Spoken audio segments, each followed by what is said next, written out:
Hi everyone, it's Mrs. Kushner, and I want to go ahead and show you how to bring your room into Photoshop and use the Distort tool to start getting your wallpaper.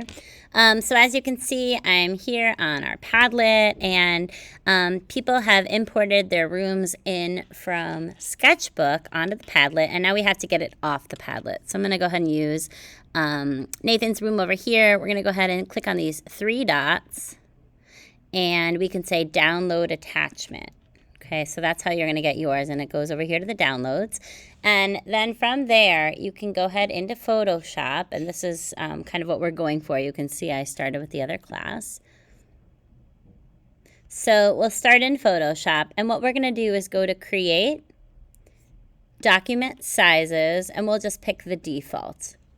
And that's going to make it large enough on our screen so that it won't be pixelated. And now I want to go ahead and bring that in that I downloaded. So I click on my download arrow there, and it's the first one. So I drag it in. And if it's not the right size, you can see this one's not the right size. You've got two choices. You can either drag the top to make it a little bit closer, or you could actually just extend these walls later. But that actually looks pretty good like that. So I click done. All right, and now I'm going to go ahead and start filling my walls. So what I need to do is get some wallpaper. So you can choose whatever you want. So we'll just start off. I think we were looking at like blue wallpaper, and you can get any kind of texture or element. So let's say I really like this one right here. It's kind of a longer image. That's okay. When I click and drag it, and I'm always looking, remember down here I've got 900 by 1600. That's a good resolution. You want the numbers above 800. If you look over here, the last three letters here looks like WebP. That's not the format that I need for Photoshop. So if I click Control, click on it, and I'm going to go to Quick Actions, and then I click Convert Image. And now I can change the image. So it prompts me, do I want it JPEG? Yes. Convert to JPEG. And now it's going to go ahead and convert that file over here so it's a JPEG, which is what I want for Photoshop. All right, so if I bring in this, okay, now I'm building my wallpaper. As you know, when I'm on my Move tool over here and my Transform, I can go ahead and move this however I want. So if I'm just doing my back wall, any flat wall, I could just change the size and make it fit inside those lines. So these are like my guidelines. So you see how that fits perfectly right in between the lines, kind of covers them, and I can click done. All right, and now that part fits. All right, and I could do the same thing for these two walls, one here and one there, because those are flat walls. So literally I just drag it in, and I'm just going to resize it to fit those spaces. So I just drag it down, and you can see this line actually was drawn a little bit crooked, so now I can fix it. So this just goes right over top, and then now we know it's going to be just perfect. I'm going to drag it over here, same thing, and now I've got these walls where I need them to be. So I'm just resizing so they fit on my guideline and they're straight, and that looks good like that, okay? Now, what if I want to do these two side walls? I'm going to go ahead and pick a different blue, maybe a darker blue, because I don't want it to blend right in. Okay, otherwise it's going to look like someone just painted. So I'm going to go ahead and pick like a different texture. Maybe I want this kind of floral. Drag it out here. Okay. And this one is already a JPEG, so I'm in good shape. Now, here's the tricky part. When I drag this in, I'm going to have to use some new tools. So I'm going to start by just making this small enough for the smaller wall. So see how I'm matching it to that back wall so it's the same size?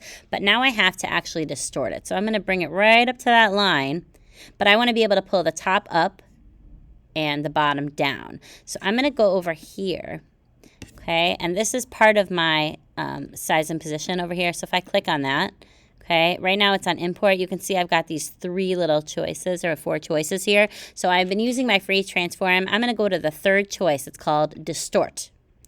And now I can go ahead and just pull one at a time. So I can pull that straight up so it matches that corner there, right along that line. And then I'm going to pull this one straight down. And now I'm distorting it so it actually is 3D. So I click done. And if you ever needed to go back and fix it, you're like, oh, it doesn't match exactly, I could just go back to this Move tool, and then let's try it again. Click here and go to Transform. And then now the tools are up here. So it's just the third one, Distort.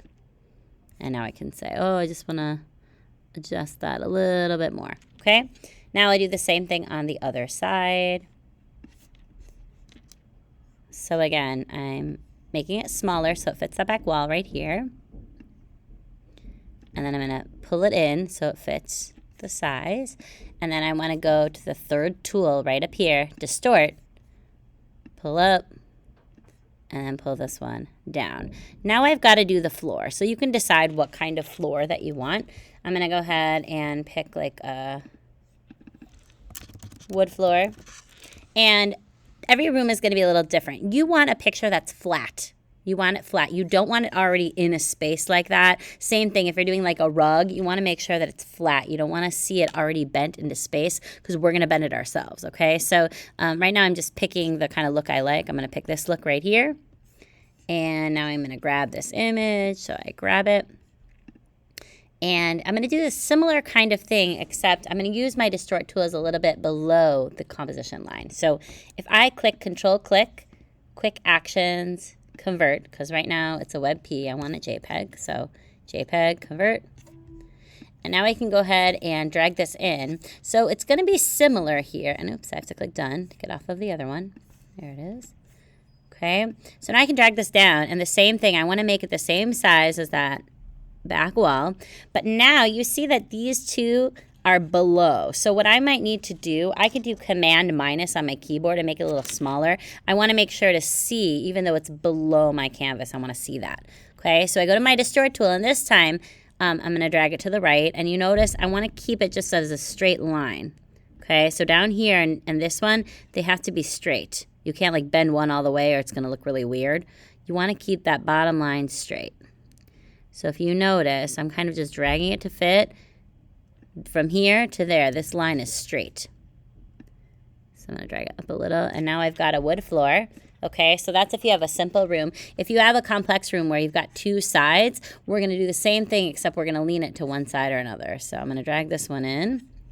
Same thing, right? I drag it to that line, except this time I want to go ahead and distort. I'm going to drag them both sideways. So I'm going to drag this one out this way. And then I'm going to drag this one out that way, and that way it matches. And right now you could see like this flooring, the paneling looks a lot smaller. So if I want it bigger, I could just drag that so it's about the same size, and then I have to drag that further too, so I get it at that right angle. Okay, so that's the hard part, is I'm kind of working off of the image, but you could see it makes like a parallelogram like that, like it's bending, and I can click Done. And now you see like it blends in with that panel, and now I can do that on the other side as well. So I drag it over here. So that's where, you know, you're kind of working off of the screen a little bit. It's kind of tricky. So again, got it. I'm going to go ahead and make this a little bit bigger so the panels are the right size. I go back to my distort tool, drag that this way, and I'm going to have to pull it so it fits. And then I'm going to go over here and drag it straight over there. So I kind of get that angle that I want. Okay, and I click Done. So now I've got, and I'm going to scooch it over just a little bit. There we go. So now I've got my wallpaper, I've got my floor, and now I'm ready to move on to the next step. So you can turn this in right now. I could download this and turn it in and just show that I finished a step. And now I'm ready to bring in 3D items, okay? So the tricky part here is you have to make sure that your item is facing the right way, okay? So let's say I'm getting a couch, for instance. I want to make sure that my couch is facing the back wall if I'm sitting there, or if I'm going to sit on the side of the room, it would be there. I don't want to pick this one because it's looking from above, and my room is looking straight on, right? You can't change the way that the couch looks, so you have to get it at the angle that you want it, okay? So if I want a couch to be kind of like on the side wall here, what I could do is drag that, and then just like all your other projects, I drag that in. So see how it would fit right there? That would be how it looks. I can't change it or bend it or do anything crazy to it. I click that, Done, and then I just say Remove Background. So this is all the same things that you already know how to do, and now I've got the couch. If I want to get rid of some of these other things, you see I've got my mask over here. I go to my brush. Remember, black is the eraser, white brings it back. So I can go with my brush, get a little bit bigger here, and just erase that out of there. Okay, and I'm not really erasing it, I'm using the mask. So you could see I use the mask. Okay, And now that I've done that part of it, let's get rid of these distracting windows. Oh, and you see there's a little bit got erased here by accident. Oops. So I'm going to get my white, get a smaller brush, and now I can start to bring that back. Oops, and I shouldn't have done it that way. I should go on my right over here. Somehow Vibrance got clicked. I'm not sure how. So if I go back to my white, I should be able to bring it back. Let's try that again. There it goes. Okay, so it looks like there's like a shelf over here, a tray or something. That's fine. All right, and then now I would go ahead and do my shadow. So this random layer, I don't know where it came from. I could get rid of it. I could go Control-click and just delete it. I'm not sure where it came from. Okay, so you're going to go ahead and start putting in furniture. You'll make your shadow layers just the way that you know how. You could put artwork up on the walls. Okay, the only thing that's a little bit tricky is if you want to put artwork on the side walls. So I will show you how to do that in the next tutorial. But for now, just work on the wallpaper, the flooring, adding items, and adding shadows. Have fun.